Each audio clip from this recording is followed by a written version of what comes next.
This is 5 on your side at 4. Focused on you. You can't even send your kids to make sure they have a good education.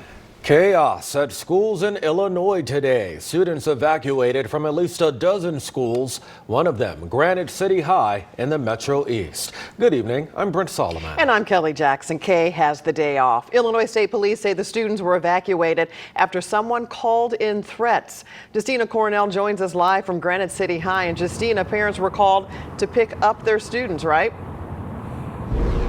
Yeah, Kelly, as you can imagine, when I spoke to them earlier today, there was an array of emotions from frustrations to fear. And they tell me when they first heard about this, their first action was to come here to the high school to get more answers. And when they arrived, families tell me they immediately saw police, SWAT teams, and ambulance swarm the school. However, they were soon comforted by the news that there was no credible threat. Earlier today, I also spoke to the assistant chief of Granite City Police, who says Granite City PD received a call of potential shots fired at Granite City High School earlier this morning. That's when police say they secured the scene and put the high schoolers in lockdown. There was also reunification shortly after. Now, I spoke to two parents who say they're incredibly frustrated and scared by the chaos that keeps happening. I've been on the verge of tears all day long, and I know everybody's safe still. It's just a nightmare, and this should be a place that you always feel safe. This is everywhere. This is nationwide. It's not just here. We just have to figure out as a community what we can do to keep our kids safer. You can certainly understand their concerns. Justina, there was some speculation, though, about a possible robocall that allegedly went out claiming that there was an active shooter. Are police telling you that's true or not? Well, yeah, police did address this rumor, and they said they actually don't know about this robocall. And I was actually able to speak to a school official who said the way they reached out to parents was through email and social media. So police did want to address that and say they don't know about this robocall, but they did address that. Reporting live, Justina Cornell, 5 on your side. Now to new developments in a double homicide in Hazelwood. A little more than an hour ago, charges were filed against the suspect who police say killed his parents. Hazelwood police responded to shots fired call at a home on Woody Court around 7 last night. When an officer arrived, police say 31-year-old Joseph Moore shot him. That officer fired back at Moore, who then shot himself. Investigators found 2 victims dead in the home. They have been identified as James and Norma Moore. Joseph Moore is charged with 2 counts of second-degree murder and armed criminal action.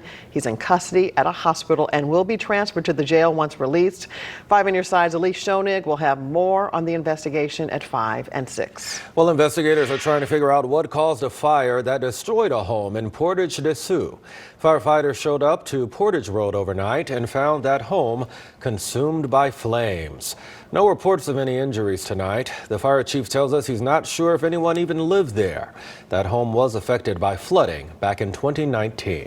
Today, a Missouri Senate committee advanced legislation that would return control of St. Louis police to the state. The measure would create a 5-member board made up of the mayor and 4 commissioners appointed by the governor. The bill heads to the Senate floor where it will be debated. The House passed the bill last month. St. Louis Mayor Tashara Jones responded to the bill's passage this morning. She said, quote, "While fleets of well-paid lobbyists travel to Jefferson City to demand a takeover of St. Louis's police force, rank-and-file officers overwhelmingly approved a strong new contract that promotes local control." And Chief Tracy has been out in the community building relationships with residents. It's imperative the legislature give our new chief time to put proven strategies to work, end quote. Right now, a Missouri soldier killed during a training exercise last month is now headed back to his hometown. The body of Chief Warrant Officer Rustin Radford Smith is traveling to St. James right now after landing at St. Louis Lambert Airport about 2 hours ago. The police department asking anyone who would like to pay their respects to show up to Jefferson Street between 5:30 and 6 tonight. Visitation for Smith will take place on Saturday. Chief Warrant Officer Zachary Esperanza is the other Missouri soldier who was killed. He grew up in St. Louis. The 2 are among 9 service members killed last month when 2 helicopters crashed during a routine training exercise near Fort Campbell, Kentucky. We have an update on Janae Edmondson, the Tennessee teen who lost her legs in a serious accident in St. Louis earlier this year. Today, her family says she returned to school for 2 hours on Monday for her second first day of senior year. They also say we've been really busy since going home and with appointments and therapy, but Janae was determined to go back to school. In February, Janae was walking to her hotel with her family after a volleyball tournament when she was hit by Daniel Riley. Last week, he pleaded not guilty in the case and will have another hearing next month. A GoFundMe page has raised more than $800,000 for Janae.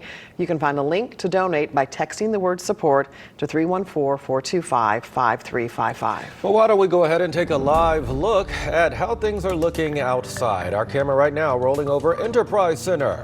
In a few hours, the stadium will be packed with Blues fans for the final home game of the season. And a pretty nice night to head to the rink. Chief Meteorologist Scott Cano now with your weather first forecast. It is a gorgeous evening around St. Louis. And maybe you don't have tickets for tonight's hockey game. Maybe you're going to be at home, sitting out on the deck, watching on the TV, or opening the windows and enjoying the nice temperatures. Man, is it nice out there. 83 degrees in Creve Coeur right now, 81 in Wildwood and St. Charles. It's 78 over in Mascoutah at this hour. You look over Forest Park, just doesn't get much better. 82 degrees right now with a mostly sunny sky. Don't expect to see much change here through the evening. Skies are staying mainly clear. Our temperatures will be backing off. They'll slide back through the 70s and eventually by 9 o'clock into the 60s. Mainly clear conditions will prevail again overnight. That'll lead us into another bright day tomorrow and then some changes as we head towards the weekend. More on that in just a few minutes. All right, we'll see you then, Scott. Well, Stray Rescue is about to undergo a major transformation. Today, we got to look at these renderings of its new headquarters in South City. The 84,000 square foot campus will feature play yards, a low-cost veterinary center, and even quieter dog apartments. You'll find the new facility on Bingham Avenue. No word yet when that building will open.